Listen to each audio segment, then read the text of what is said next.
What's up, guys? Tim Little. Welcome back to Tactical Bass. In today's video, we are covering where do bass go in the fall and the best ways to catch them.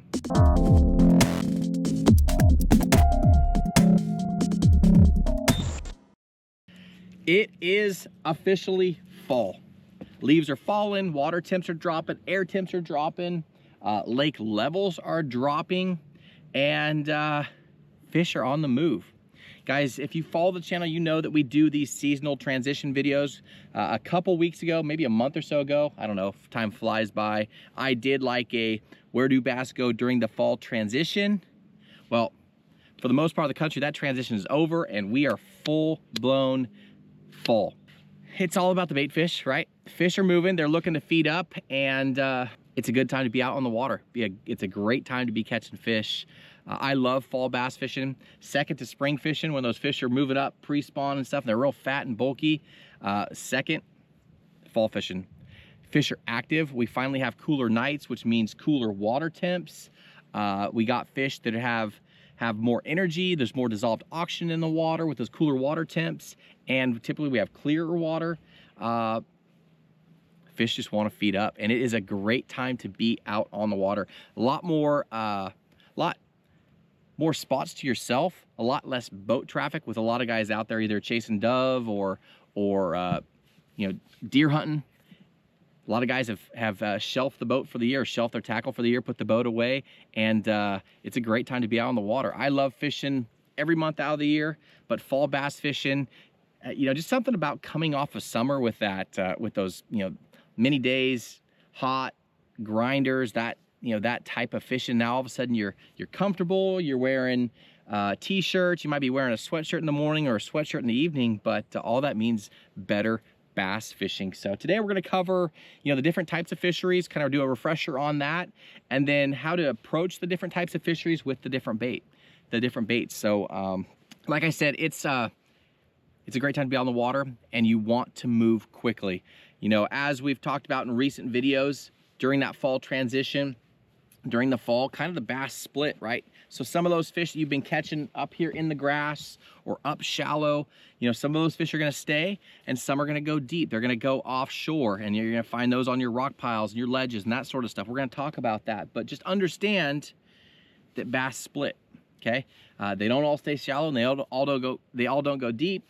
And there's different ways to catch them. So depending on the types of fisheries you're fishing, depending on the style of fishing you like, whether deep fishing or shallow fishing, we're kind of break it down into two categories. But let's first talk about fall bass fishing. Fish are on the move, right? So you might have been absolutely slaying them on a frog, or, you know, running certain shallow water patterns, and then overnight we got those air temps dropping, and boom, that flipped that switch. These fish are in that transition mode and they've ghosted you, right? They've disappeared. So that's why it's super important to move quickly or cover water quickly this time of the year, because those fish are on the move, and it's really easy to go from being a hero to zero in just a matter of days, a matter of colder nights. So these fish are still on the move. They're going to be pulling to hard cover, hard structure. As that grass dies back, they're going to be pulling to that livelier grass. But either way, you got to cover a ton of water to stay with those fish. But when you do find those fish, it can be magical, right? You can find entire schools of fish just in a certain area, and you can catch them over and over again. Again, it's a great time to be out on the water. It's a great time to catch a lot of bass. But number one tip, make sure you're covering water. Make sure you're moving quickly, okay? Second tip is it's all about hard cover, all about rock. These fish, like I said, whether it's deeper fish or shallower fish, especially shallower fish, as this stuff starts to die off, those fish are going to pull out of it immediately and start pulling to rock, to stumps, to laydowns, to dock pilings, hard cover, hard structure, and that's where those fish are going to move to. And then again, if you find the bait, you're going to find the bass. So let's talk about the different types of fisheries. Highland reservoirs, lowland reservoirs. Let's do natural lakes and or ponds, kind of put ponds in that same category. And then your river systems, your deltas, or your Tennessee rivers, your river current systems. First off, Highland reservoirs, a little bit of a refresher for you guys that watch the channel fairly often. Highland reservoirs, those are typically clearer water, typically a lot deeper. Telltale sign on those, the dam itself is usually a shorter width, but a really tall dam, typically damming up a river. So you're gonna have a lot more canyons, a lot more river arms, bluff walls, lot more abrupt contour lines. You're gonna have a lot more breaks and creek channels and river bends, and you're gonna have a lot more main lake points, secondary points, stuff like that. Lowland reservoir, a little bit different. Typically your dams are gonna be long but short. Maybe they're damming up a big area that used to be lowland or farmland, something like that. You know, a lot of lakes out in Texas have big, long, wide dams, okay? Typically those types of fisheries, they're not gonna have nearly as much contour. You know, depth change is gonna have a lot more high spots and kind of low saddle areas, up to high spots again, humps, saddles, that sort of stuff. You might have some river channels or some creek channels, but for the most part, you're gonna have a lot less contour, hardly any bluff walls. Natural lakes and ponds. Natural lakes, it's just kind of is what it is. Not really a dam, maybe a small little dam, but for the most part, it's a natural lake. So there's not a lot of abrupt water change, water level change. You know, it's not like a dam's gonna open its gates and just dump a ton of water. You might have seasonal or droughts or something like that where you might lose a couple feet or a few feet, but for the most part, there's not nearly as much water fluctuation as you'd have on the lowland and highland reservoirs. And there's typically a lot less stuff to fish, or at least contours and creek channels, river channels, that sort of stuff. So when you do find key pieces of hard cover, whether it's a sunk boat or a dock that fell over or a rock pile, offshore rock pile, stuff like that, those are gonna be key areas, not just now, but hopefully you found them in early spring as those fish were coming in from the winter. Their winter haunts are coming in and they're staging on that stuff. Well, just like early spring, now fall, those fish are going to be pulling out to that hard stuff. So it should replenish for you, and you guys should catch a ton of fish off of that. But ponds, like I said, let's go ahead and throw those into the natural kind of lake category, even though they're not natural. Most of them aren't natural, but they kind of act like natural fisheries. There's not a lot of water fluctuation. You can have shallow ponds with lots of grass, completely grassed out, or you can have a little bit deeper ponds. Maybe the dam has some riprap on it where you can kind of fish that like a highland or a lowland reservoir. But for the most part, they fish like a natural lake where you're gonna be finding grass lines, lay downs, stuff like that, unless you're on like a golf course or something like that, and you might even have a cement bottom, but hopefully there's bass in it, and the baits we talk about in the natural lake should cover you on that. And then as far as river systems, you know, like your California deltas or your you know, Tennessee River, Chickamauga, Gunnersville, Kentucky Lake, a lot of those lakes are current driven. You can see out here on Chickamauga in East Tennessee, we got the water dropping already. They started the winter drawdown, so we got some water fluctuation. We got a lot more grass exposed. But it's all current driven, right? So these fish, whether you're in a river like this where there's a little bit of current, and those fish will find eddies and slack water areas or breaks to backwaters, or maybe you're in an actual river system with whitewater or you know, rapids and you know, ripples and pools. You know, those fish, they're gonna pull to the upper part of the pool or the bottom part of the pool to feed, where the water's exiting the pool or where the water's entering the pool, and they could be nosed up right in those rapids. But typically river systems, again, you find that current, you find those current seams, you find the eddies, and those fish are gonna be stacked up right there. So that's just kind of a brief overview of the different types of fisheries. Let's talk about some of my favorite ways to catch them in each. So let's start off with a highland reservoir. So a highland reservoir has both Typically, like I said, it's clearer water because it's deeper. You'll have a lot of water fluctuation depending on the year, depending on if they're pulling water. But you know, sometimes you'll see these fisheries will change 50 to 100 feet in a year or two, right? So there's a lot of change in elevation. But they're gonna have long river arms. They're gonna have lots of points, lots of, you know, I have a main lake point that separates two river arms, and you have secondary points, but you're gonna have bays, backs of pockets.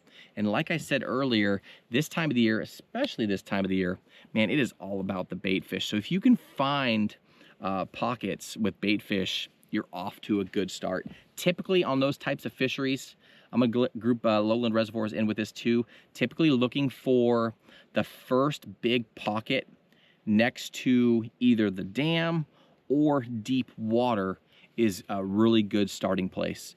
And like I talked about in my mistakes video a week or two ago, make sure you're checking all the way in the back. You know, this time of the year, a lot of times I'm finding fish that I can't even reach in with my boat because they are so far shallow, so far in the back. They got that bait fish corralled, they got that the bait fish pinned, and they're, I mean, bomber cast, they're all the way in the back. So make sure when you're checking those coves that you are taking the time, you know, raising your trolling motor and getting all the way as far back as you possibly can, because those fish are going to keep that bait back there super shallow. And don't be surprised if those fish are in less than, you know, 2 feet of water. So that goes with all these fisheries. If you're checking the backs, if you're checking shallow fish, make sure you're checking the very, very backs of the areas you're checking, because it's really easy to check a bay or check a little backwater, but not really check where those fish are. It's really easy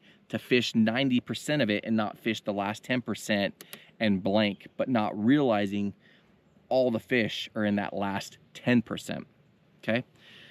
So that's the shallow fish. You know, they're, as far as grass, like I talked about, look for that lively grass. Look for grass that is still green, starts getting that brown and kind of has that bad smell to it. You know, those fish are gonna vacate very quickly.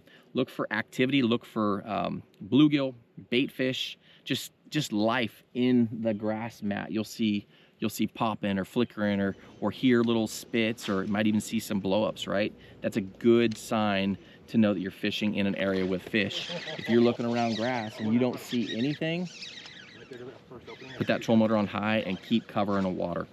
So that's the shallow fish, right? We're talking about checking shallow, checking for bait fish, watch for birds. Birds are a great time this time of the year to help you find where those bait fish are in the backs of coves. It just is an easy visualization to see those, you know, those birds off in the distance diving. That will tell you where the bait fish are, and the bass typically follow as well. So again, I just want to emphasize just moving quickly. Even if you are fishing the shallow fish, I mean, you can fish for deep fish and shallow fish in the same day. It's just different patterns, but there's been many times where I've caught fish, you know, out in 60, 80 feet of water, throwing a jig and spoon, and then run into the very back of a cut by deep water and catch them on a fluke. So we'll talk about the deep fish real quick, and we'll talk about some of my favorite baits. So if you're gonna focus on the shallow fish, it is really important, very important to, like I said, pay attention to the mats, but cover water. Don't get stuck on fishing the same mat for hours on end, right? Cover water. It's really important to move and just cover a lot of water until you can find those schooled up fish. So starting with the shallow fish, my number one bait is going to be a frog. Frog is an awesome way to pick apart these grass mats. Okay, that's that Spro. That's one of my favorite frogs. Easy to walk. Again, you're throwing straight braid, 65-pound braid on an extra heavy rod. It's just a fun way to fish, and that's going away. That's why it's my favorite way to catch them right now, because I love frog fishing, and eventually, as this grass dies off, that frog bite goes away. So throwing a frog, you might have to change it up a little bit with your frogs. Again, you know, it can be really easy to sit there and walk a frog, and you know, for a little while and not cover really any water, right? So this time of the year, I also like throwing like the spro flapping frog or a horny toad, something like that, where you can just cast and chuck it over the grass, just cover a ton of water until you get a bite, until you get in an area where you get bit, and then you can slow down and really pick it apart with a walking frog. And then if you find yourself where, especially like out here on the Tennessee River, where there's a ton of pressure throwing a frog, you know, play around with throwing smaller frogs. That's that little Jackal Caera. That is an awesome baitfish profile or baitfish sized frog. It's a winner as well. But I start off with throwing a frog, okay? It's just easy. I like going all the way to the back, bombing this thing as far back in the junk as possible. And when you can hook big ones back there in the stuff, it's just a ton of fun. But I start in the very back. Again, I can't emphasize that enough. If there is grass, the frog is great. If there isn't grass, that's where I'm going with a shallow square bill, okay? Whether it's a little Fat John 50, whether it's a Fat John 50 or a BTC, a little square bill by Demiki, something that goes less than like 2 foot. It's so much fun getting on that super shallow bite. But again, I did a crankbait video just a couple, I don't know, a week or so ago, but I went more in depth in the crankbaits. But it's just a fun way to catch them. You can make those fish react even if they don't want to eat.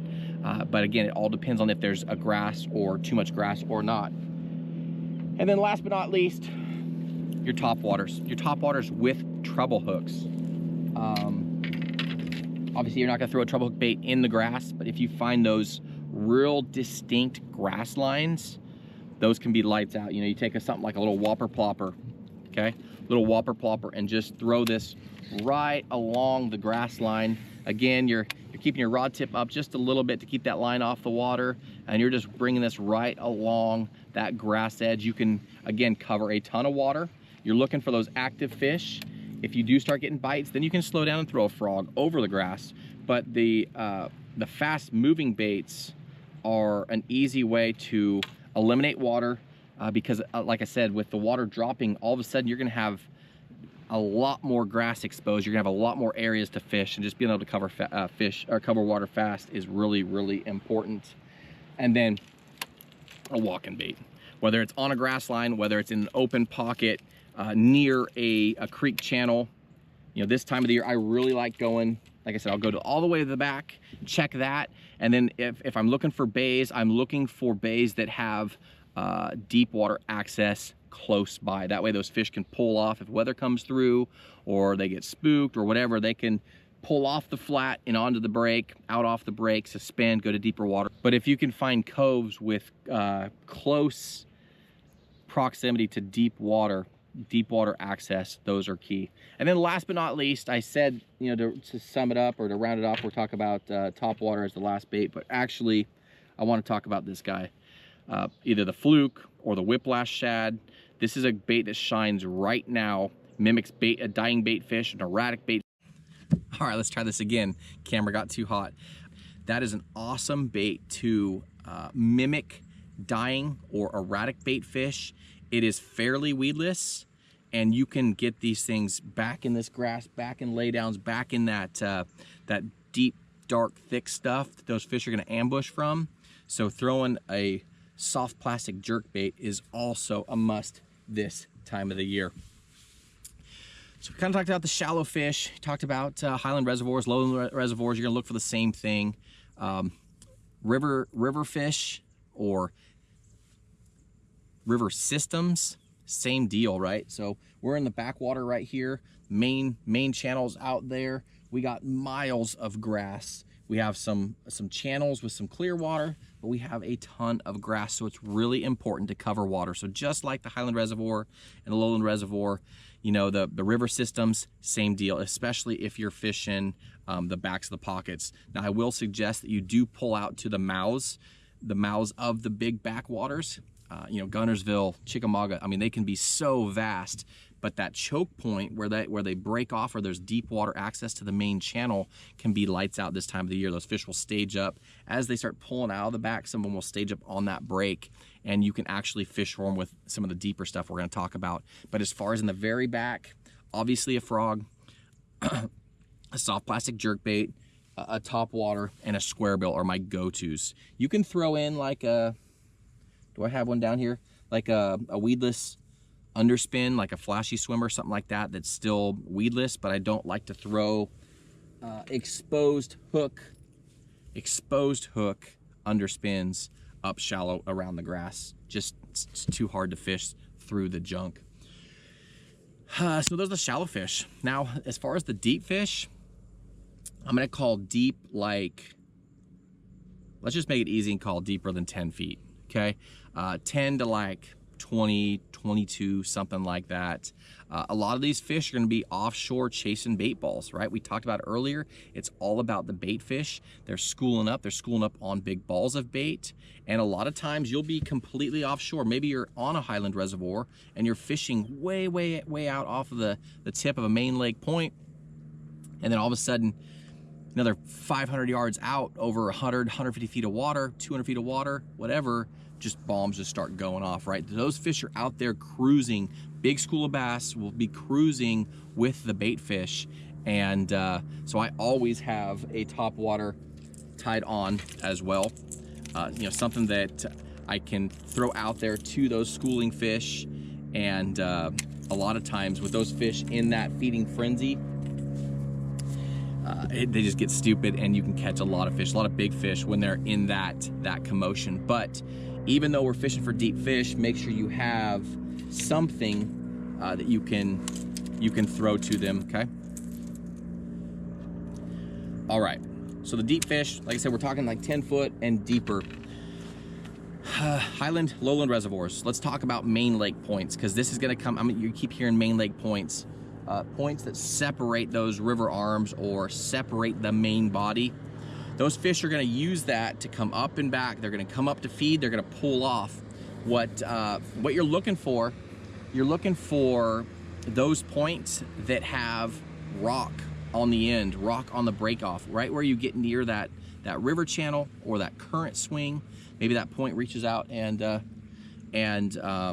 you know, touches that break. Those fish are going to hang on that break.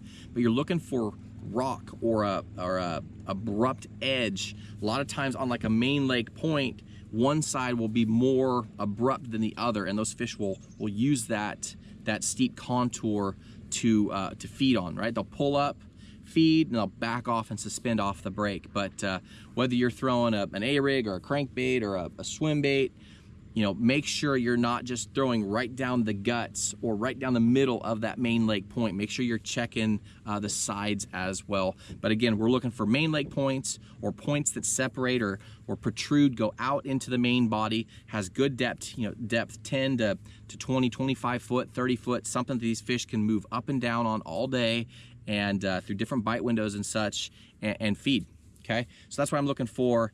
And then I might fish those secondary points. You know, maybe I start in the very back of the bay with the shallow stuff. Now, just like I did in pre-spawn in the spring, where I went from the main lake body, the main lake point on the body, to the secondary point, and I worked my way back along those secondary points till I got to that spawning bay.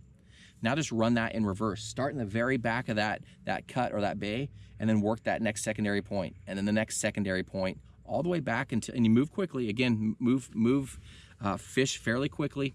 You don't want to sit there and fish 1 or 2 secondary points all day with a drop shot or a shaky head or a jig.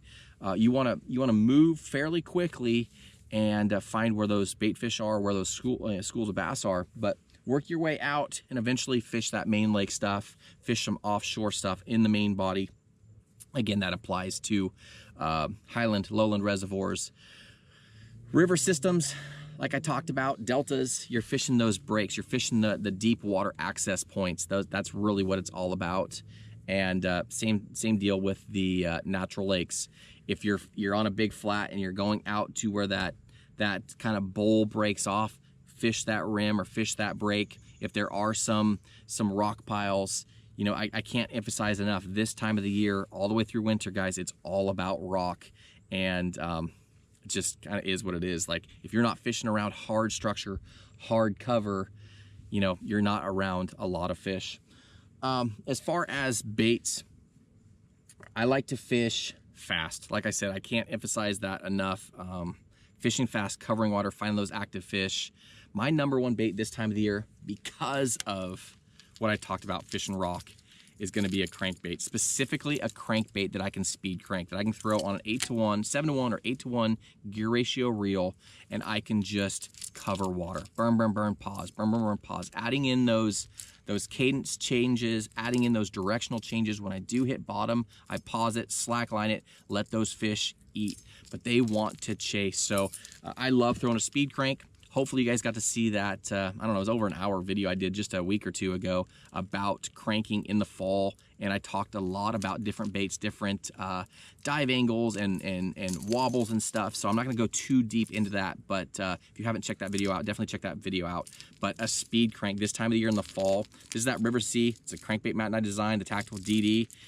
More big fish on this bait right here in the last few years than most of the other ones combined. But that guy right there, the Tactical DD, is a bait that I can fish in that 12 to 18 foot range. I can find those rock piles. I can find those main lake points, the breaks on the contour lines, even on the lowland reservoirs or the backwaters of the river systems. When we get out to the main arm where that backwater breaks off to deep water, you know, there's something special about grinding a crankbait down there along that edge in that deep water. And those fish are gonna hang off. They're gonna, like the little lip where the break is, they're gonna suspend out there. And as that crankbait comes off and starts diving down and you pause it, and they just come up and smoke it. But a crankbait, it's a bait I can throw in the backs of pockets near, you know, that deep water access point. It's a bait I can throw around rock. I can throw around docks. You know, I can throw it. It's really, really universal.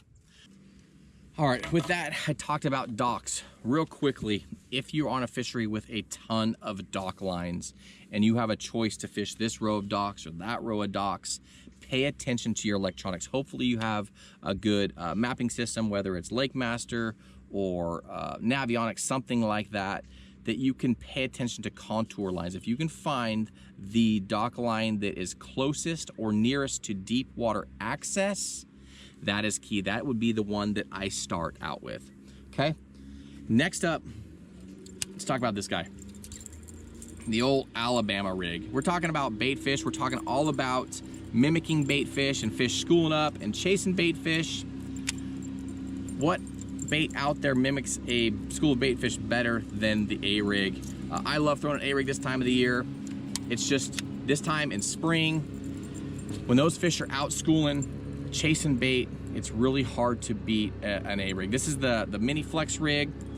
This time of the year, I'm either throwing the mini flex rig. It depends on the fishery. Let me back up. It depends on the fishery. If I'm fishing for like spotted bass and the threadfin are about that big, or I'm fishing for smallmouth, I might throw this guy. If I'm fishing like Lake Fork or Falcon or Chickamauga, something like that, Gunnersville, where I'm fishing for bigger largemouth, I'm gonna go with a full size rig with a 4.5 to 5 inch swim bait. These guys are 3.5 or 3.75 swammers, but an Alabama rig. It's a bait that I can fish along the grass line if I do need to fish it shallow, but I can fish it deep. I can fish it off of those main lake points. I can fish it out there above that you know, rock pile. I can fish it open water. If those fish are out there schooled up, chasing those open water bait balls, an A-rig is a great bait that I can cover a ton of water. I can make a nice long cast.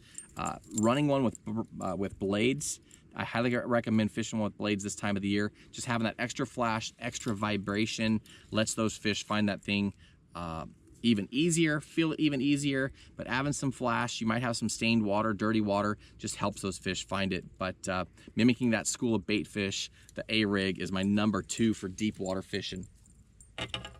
Next up is gonna be some kind of underspin. You know, I talked about throwing possibly like a weedless underspin, like the Flashy Swimmer, or something up shallow. If I'm fishing offshore, I'm going with an exposed hook.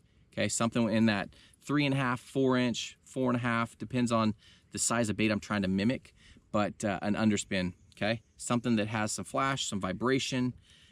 Having that exposed hook is easier to get good hook penetration on those offshore open water fish as they're chasing that bait around. A lot of times they eat it coming to you, and that hook being exposed helps those fish hook them themselves as they turn away from you before you ever feel the bite. And then last but not least, let's talk about this guy. This time of the year, I just mentioned fish going offshore. I mentioned those fish being pelagic or chasing those offshore bait balls. This time of the year is where this guy comes into my arsenal, the jigging spoon. This is the Dust Spoon, Dirty Jigs and Blade Runner collaboration, but having an 1.75 ounce, that sounds heavy, but having an 1.75 ounce spoon to be able to vertically jig and let this thing mimic a dying bait fish, sometimes this is the best way to catch a bunch of fish in the fall. And just like every video, I'll link some of my favorite colors and all this stuff. All the gear will be linked, but favorite colors, because we definitely have like Electric Chicken, Sierra. There's some really good colors that produce fish. But if you find yourself fishing 30, 40, 50, 60 feet this time of the year, or you find that that's where the fish are on the bait fish, having a jigging spoon, even in open water, you can get this bait down there, thumb that spool, let it go straight down, and then hop it up, drop your rod tip, keep semi-taut line, let that thing do the dying bait fish action. And once you load up, grind them to the boat, because they get hooked. You have an 1.75 ounce out there in front of their mouth. It's easy for them to throw it, so make sure you grind them to the boat. But that is an awesome bait this time of the year. All right, last but not least, I definitely didn't want to do this video without including it. Either a blade or a lipless crankbait, whether you're shallow or deep, or you're fishing both, having something that you can fish bottom, whether you're ripping a trap through that grass or you're hopping along a main lake point out in deep water, just fluttering this blade or this lipless crank, just hop it enough to get that thing vibrating 3 or 4 times. Let it hit bottom.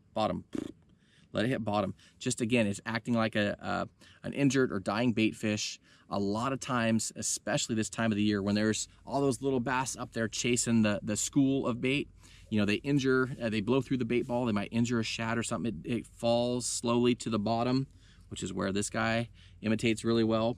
Or maybe once it gets to the bottom, hopping a blade bait or hopping a lipless can be lights out as well. Make sure you do upgrade your hooks.